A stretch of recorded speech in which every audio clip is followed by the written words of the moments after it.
Kita paham lahirnya PP 78 ditolak habis-habisan, terus berjalan. Hari ini Omnibus Law sudah berjalan sekitar 3 tahun dan ini akan diperpanjang masanya sampai 5 tahun ke depan karena kita tahu siapa yang hari ini menjadi presiden. Dan kita juga tahu hari ini siapa yang partai yang akhirnya menang. Yang mayoritas adalah yang menduduki atau yang mengusung lahirnya Omnibus Law. Maka apakah ada harapan kita ke depan terkait kesejahteraan buruh? Ada, tapi sedikit, tidak banyak. Karena kita tahu pengusung utama dari Omnibus Law adalah PDIP dengan sekutunya yaitu Gerindra dan CS-CS yang ada di sana. Dan hari ini mereka menduduki menjadi posisi terbesar, 5 besar dalam pemilu 2024. Terus kawan-kawan buruh nggak mau tinggal diam hari ini. Kalau memang kita harus melawan dia dalam konteks bicara regulasi, maka kita akan siapkan satu bentuk kekuatan melawan regulasi dan kita akan masuk ke dalam parlemen. Mimpinya itu, mimpinya adalah itu. Mimpi yang indah, mimpi yang berapi-api, mimpi yang penuh harapan. Mimpi 2024 ini akan menjadi sebuah cahaya terang bagaimana terwujudnya kesejahteraan kawan-kawan buruh. Dengan adanya banyak anggota-anggota buruh hari ini ada di parlemen. Tapi mau dibilang apa hari ini? Mau dibilang apa hari ini ketika kalau ngomong PDIP ke bawah Kabupaten Bekasi inilah kandang banteng kalau ngomong Jawa Tengah. Tapi kalau ngomong Partai Buruh, Kabupaten Bekasi inilah kandangnya buruh. Persentase, hasil, suara luar biasa. Jujur hari ini kawan-kawan, banyak kawan-kawan pimpinan hari ini demoralisasi hari ini. Persentase yang harusnya kita bisa mendapatkan suara yang paling banyak di Kabupaten Bekasi ini, ya hari ini cuma hisapan jempol belaka. Sementara kasus-kasus PHK akan terus terjadi.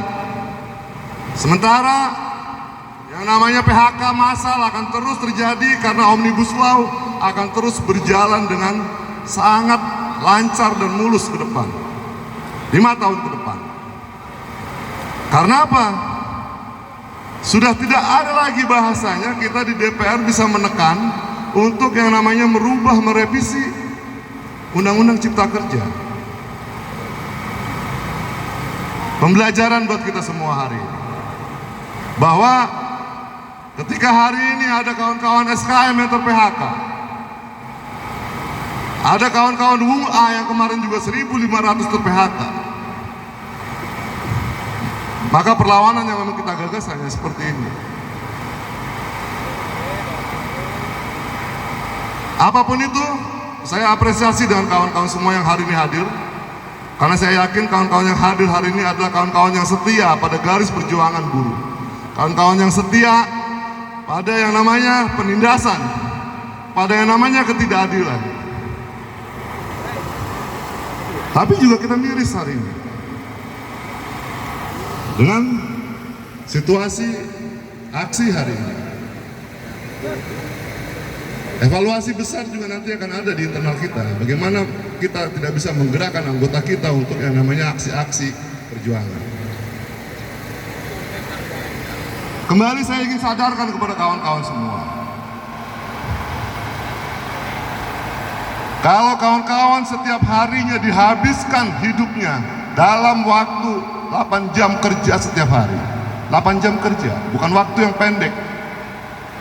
Separuh hidup kawan-kawan dihabiskan di dalam PT.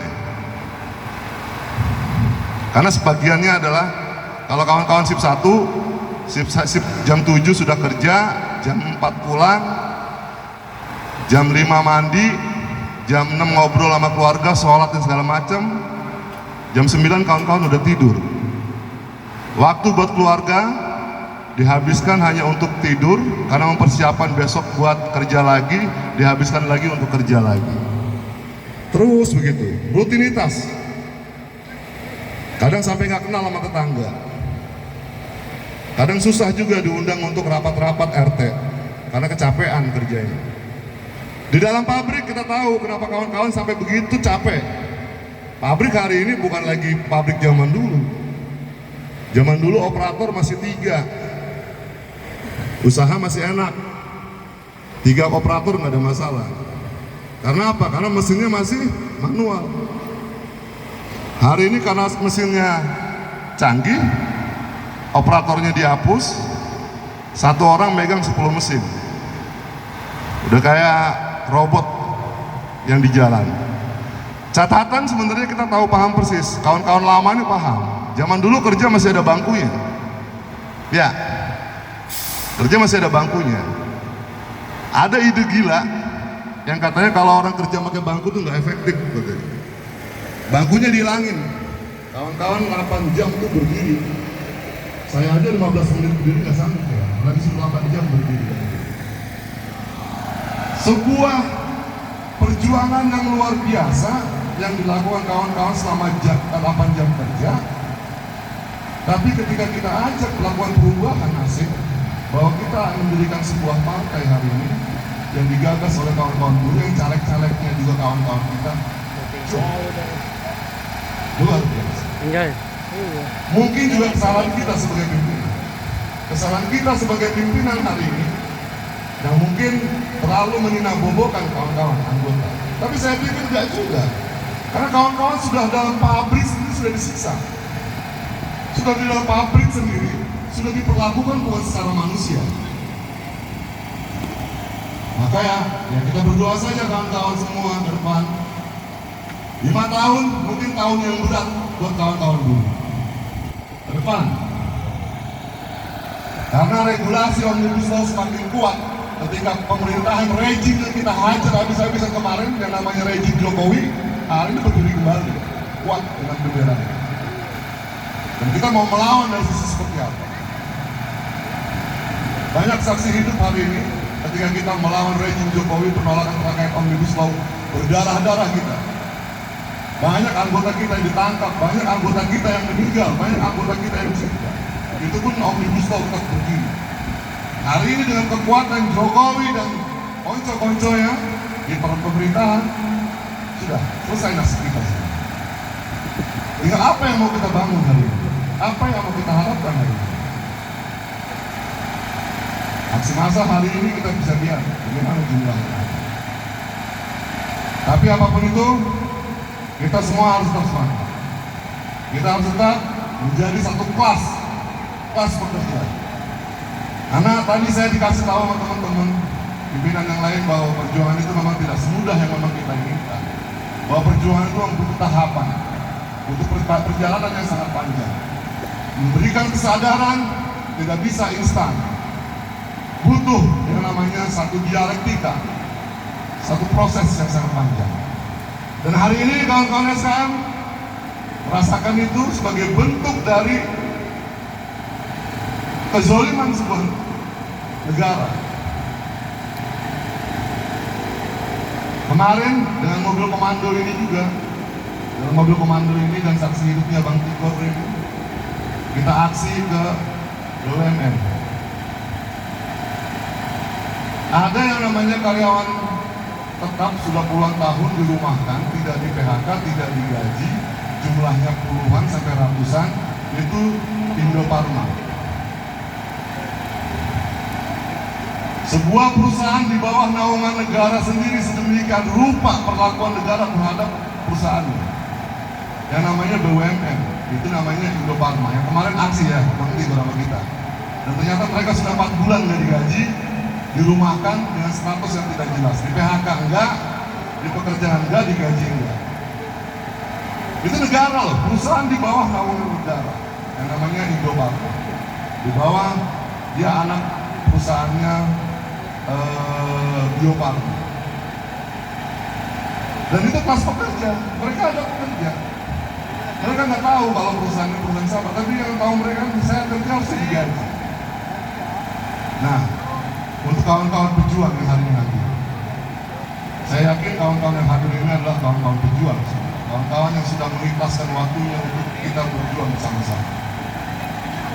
Tinggal kita perkuat kekuatan kita, perkuat barisan kita, bahwa ke depan mimpi indah itu akan berubah menjadi satu perjuangan yang sangat kuat. Saya sudah bisa membaca kalau kekuatan-kekuatan partai ini bersatu. Saya nggak tahu besok apakah koalisi atau oposisi radikal yang akan dilakukan di satu partai yang hari ini kalah. Dan saya pikir nggak mungkin. Karena bicara apa? Kalau mereka mau oposisi hari ini, ada ikatan bisnis yang lebih penting dari politik itu sendiri yang mereka hari ini sudah bangun. Ada kerjasama bisnis antara negara dan partai-partai ini yang memang sudah sedemikian meraksasa. Dan hari ini mereka paling akan oposisi malu-malu. Dan kalau ngomong Omnibus Law, selesai. Mereka tidak akan menjilat ludahnya sendiri. Maka perjuangan buruh 2024-2029 ada di tangan kawan-kawan semua. Tidak bisa diharapkan lagi kepada pemerintah yang akan berdiri atau siapapun. Kita paham, Presiden yang hari ini menang juga menyatakan dalam debat capres bahwa buruh jangan terlalu memaksa tuntutannya kepada perusahaan. Statementnya itu.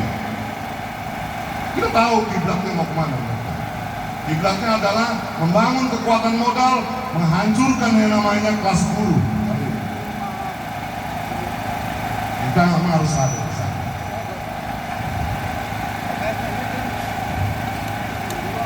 Dan kawan-kawan, saya nggak tahu kenapa harus memilih partai lain ketika ada partai buruh. Itu juga jadi catatan besar. Saya jujur, dengan partai ini saya sudah mengatakan saya serahkan hidup dan mati saya untuk partai ini. Karena apa? Ini adalah satu alat perjuangan yang sudah kita yakini. Bahkan secara nasional kita sudah bilang bahwa kita tidak akan bisa bertarung kalau kita tidak menguasai yang namanya parlemen. Karena kita sudah mengalami namanya berdarah-darah di dalam perjuangan di ekstra parlemen ini. Atau hari ini kita buktikan. Ini menjadi pembelajaran buat kawan-kawan semua bahwa partai buruh akan tetap eksis nanti 2024-2029 kita siapkan lagi pertarungan. Tapi tolong kawan-kawan semua sampaikan kalau kawan-kawan mungkin takut nanti di akhirat akan namanya siksa. Tapi hari ini kawan-kawan sudah disiksa kok sebelum di akhirat nanti. Kalau kawan-kawan takut milih partai buruh karena apa? Karena tidak ada janji-janji surga di dalamnya. Tapi sesungguhnya kawan-kawan hari sudah ada di neraka sebenarnya. Di neraka yang namanya penyiksaan yang luar biasa, perbudakan yang luar biasa. Apakah surga itu memang harus diharapkan setelah kita mati? Kita ingin kesadaran kawan-kawan hari ini. Karena saya ngomong begini juga lahir atas sebuah kesadaran kelas bahwa saya adalah pelaku sejarah bagaimana penindasan itu terjadi. Saya tahu bagaimana 2 bulan anak-anak SSAP itu melakukan mogok, dan saya tahu persis bagaimana kehidupan mereka. Dahsyat. Dan saya sudah katakan bahwa rejim hari ini adalah rejim penjahat.